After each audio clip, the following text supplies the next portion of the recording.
शेतकऱ्यांनी घेतलेल्या कर्जवसुलीला पूरस्थितीमुळे स्थगिती। सरकारकडून कर्जवसुलीला 1 वर्षाची स्थगिती देण्यात आली आहे। आगामी निवडणुकीच्या तोंडावर सरकारने हा मोठा निर्णय घेतलाय। राज्यस्तरीय बँकर समितीला सरकारने हे आदेश दिलेत। जिल्हा मध्यवर्ती बँकेलाही कर्जवसुलीला स्थगिती देण्याचे सरकारने आदेश दिलेत।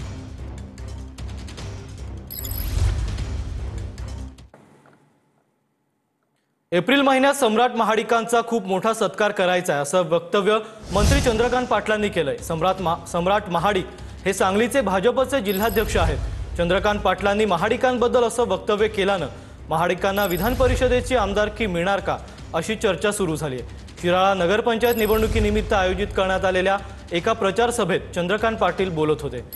सम्राट महाडिक यांनी शिराळा मतदारसंघातून विधानसभा निवडणूक लढवण्याची तयारी केली होती, पण त्यावेळी भाजप नेतृत्वानं मनधरणी करत त्यांना उमेदवारी अर्ज माघारी घेण्यास भाग पाडलं होतं। भाजप नेतृत्वानं त्यावेळी महाडिकांना विधान परिषदेवर घेण्याचा शब्द दिल्याचीही चर्चा होती।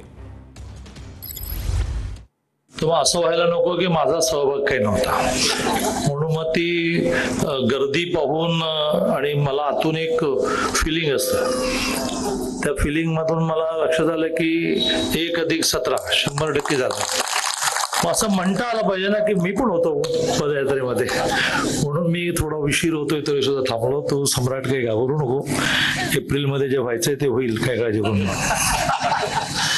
एप्रिलमध्ये खूप मोठा सत्कार आम्हाला सम्राट महाडिकांचा करायचा।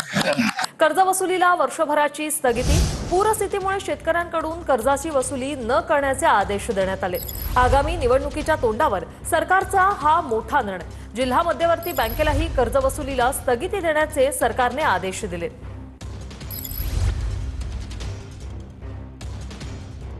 सरकारकडून सर्वसामान्यांसाठी ही दिलासादायक बातमी। पूरस्थितीमुळे शेतकऱ्यांकडून कर्जाची वसुली न करण्याचे आदेश सरकारकडून देण्यात आले।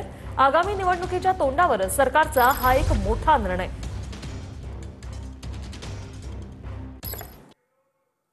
काँग्रेस आणि यांच्यात काहीच फरक नाही, फेक नरेटिव्ह पसरवतात। भाजप प्रदेशाध्यक्ष रवींद्र चव्हाण यांची निलेश राणेंवर ही टीका। पायाखालची वाळू सरकल्यानं असले प्रकार सुरू असं रवींद्र चव्हाण यांनी म्हटलेलं आहे। कुणाच्याही असं घरात जाणं योग्य नाही, त्यासाठी यंत्रणा आहेत असं देखील रवींद्र चव्हाण यांनी म्हटलंय। गेले 5-6 दिवस पायाखालची वाळू सरकलेली आहे, त्यामुळे असे सर्व प्रकार ते करतायत। सुरुवात कुठून झाली तर युती का केली नाही, आणि नंतर मग हळूहळू या सगळ्या गोष्टींना सुरुवात झाली। कोणाच्या तरी एखाद्याच्या घरात जाऊन असं करणं हे काही योग्य नाही। आपल्याकडे यंत्रणा आहे, यंत्रणा त्या संदर्भातला जो काही निर्णय असतील ते निर्णय घेतील, तपासून घेतील। काँग्रेसमध्ये आणि यांच्यामध्ये काहीच फरक नाही। खोटा नॅरेटिव्ह पसरवायचा आणि लोकांची दिशाभूल करण्याचं एक काम करतायत। राणे साहेबांचा आदर्श बाळगला। अनगर नगर पंचायतीसाठी उज्ज्वला थिटेंची याचिका कोर्टाने फेटाळली आणि त्यामुळे उज्ज्वला थिटेंचा उमेदवारी अर्ज बादच ठरलाय।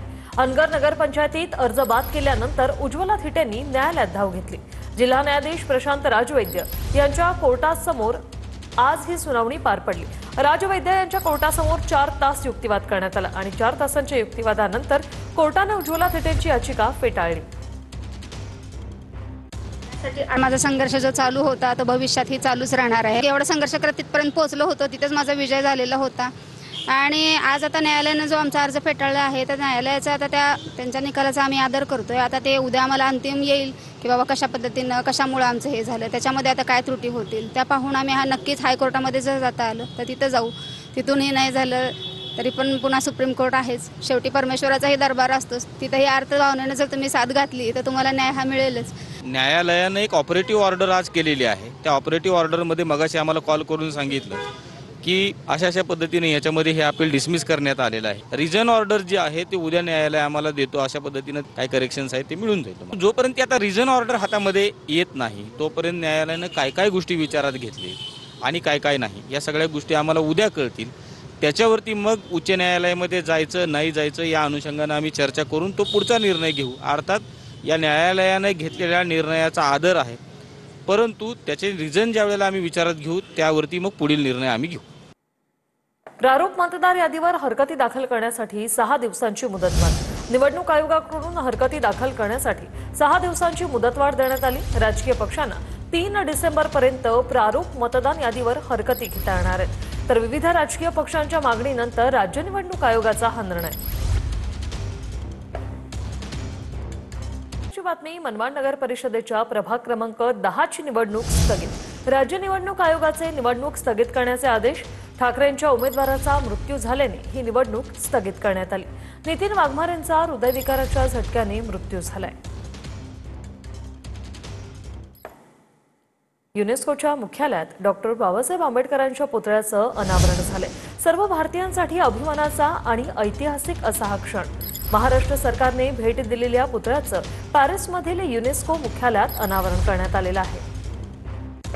पॅरिसमधील युनेस्को मुख्यालयात डॉक्टर आंबेडकरांच्या पुतळ्याचं अनावरण झालेलं आहे. सर्व भारतीयांसाठी हा एक अभिमानाचा असा क्षण आहे, ऐतिहासिक असा क्षण आहे. हे दृश्य आपण पाहतोय, हा फोटो युनेस्कोच्या मुख्यालयातला.